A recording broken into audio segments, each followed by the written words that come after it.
Hai teman-teman, namaku Harper. Sekarang umurku 19 tahun. Dan setahun yang lalu aku mendapat tato di bagian paling konyol di tubuhku untuk membuat orang tuaku jengkel.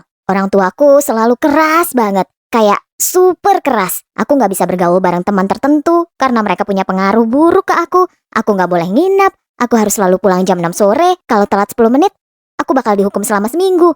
Semua orang menikmati waktu mereka, berpesta, bersosialisasi, menjelajahi bermacam tempat, dan menemukan jati diri mereka. Dan aku duduk bersama orang tuaku makan malam dalam keheningan, sementara mereka membahas tentang apa yang mereka lihat di berita. Dan yang paling bikin aku geram, perlakuan mereka sangat beda ke kakakku.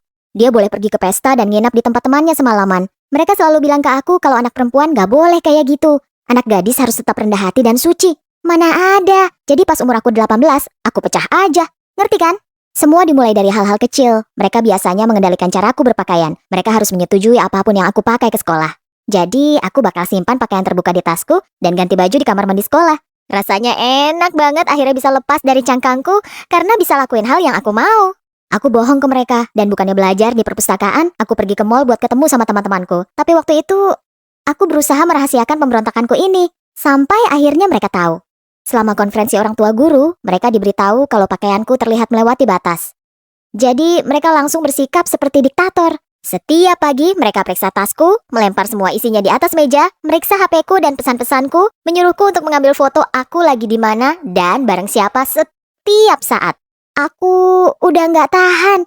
Dan disinilah semuanya menggila. Aku mulai pacaran dengan cowok yang dikenalin sama temanku, Dean. Dean keren banget, dia punya tato di seluruh tubuhnya dan mengendarai sepeda motor. Jadi suatu kali dia nganter aku pulang dan orang tuaku melihatnya. Ibuku keluar, mulai berteriak, mencaci maki, mengata-ngatai dan mengancamnya kalau dia akan memanggil polisi kalau dia melihat Dean lagi.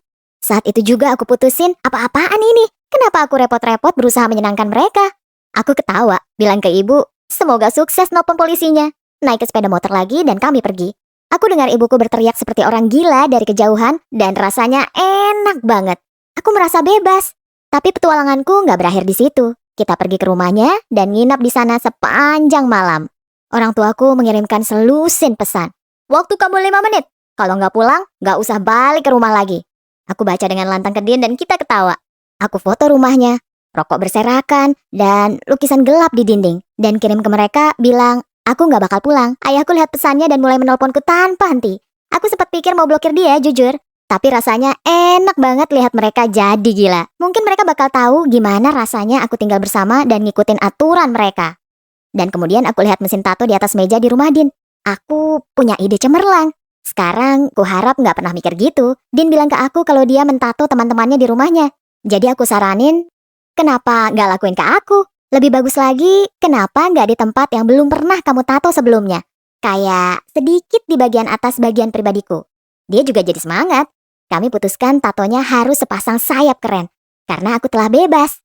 Dia mulai mentato, dan aku hampir nangis. Sakit banget. Tapi aku gak mau kelihatan kayak anak cengeng, jadi aku nahan sakitnya gak bersuara. Setelah beberapa jam, tatonya selesai, dan jujur, aku gak pernah merasa lebih hidup dan bahagia. Tapi kemudian, kami mendengar mobil berhenti. Aku intip lewat jendela dan lihat orang tuaku. Apa-apaan? Dia nampak ketakutan, dia mulai bergumam seperti, dengar, aku gak mau terlibat masalah, gak berurusan dengan polisi, paham kan? Jadi aku keluar untuk bicara dengan mereka sendirian. Ayahku mengambil tanganku dan memaksaku duduk di kursi mobil. Saat itu aku tahu kalau mereka melacak HP-ku. Kita sampai di rumah, orang tuaku mulai berteriak kalau aku harus mulai mengepak barang-barangku. Tapi aku gak peduli, aku mengalami malam yang paling indah dan rahasia yang gak bakal mereka tahu. Ayahku hanya menyuruhku ke kamar, dan segera setelah aku masuk, dia mengunci pintunya. Maksudku, serius, mereka menjarain aku. Aku baring di tempat tidur, dengar mereka menjerit, tapi aku merasa senang. Aku merasa aku udah menang. Sampai paginya, aku mulai merasakan gatal. Aku periksa tatoku dan melihat kalau tatonya bengkak. Ini kenapa? Aku coba mandi, tapi nggak membantu sama sekali. Aku coba telepon Dean, tapi dia ternyata memblok aku. Mungkinkah aku keliru? Aku coba menenangkan diri tetap di tempat tidur sepanjang hari. Orang tuaku bahkan nggak meriksa aku. Mereka mungkin lagi memutuskan gimana cara menghukumku. Gatalnya menjadi semakin buruk. Apa yang harus kulakukan? Aku gak bisa kasih tahu mereka. Aku merasakan hawa panas dan dingin. Aku mulai menggigil. Keesokan paginya, rasanya seperti mimpi buruk. Ibuku datang untuk lihat aku lagi ngapain dan langsung nelpon panggilan darurat. Semuanya buram banget.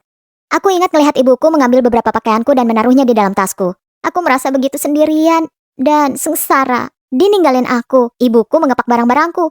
Mereka bakal ninggalin aku yang sakit di rumah sakit sendirian. Dan aku bahkan gak tahu apa yang terjadi padaku.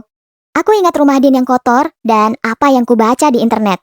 Ya Tuhan, dia bisa saja menularkanku HIV atau hepatitis. Dokter mulai menanyakan berbagai pertanyaan ke aku. Aku merasa malu banget dan takut. Aku beneran gak mau ngasih tahu dia tentang tatonya dan di mana lokasinya.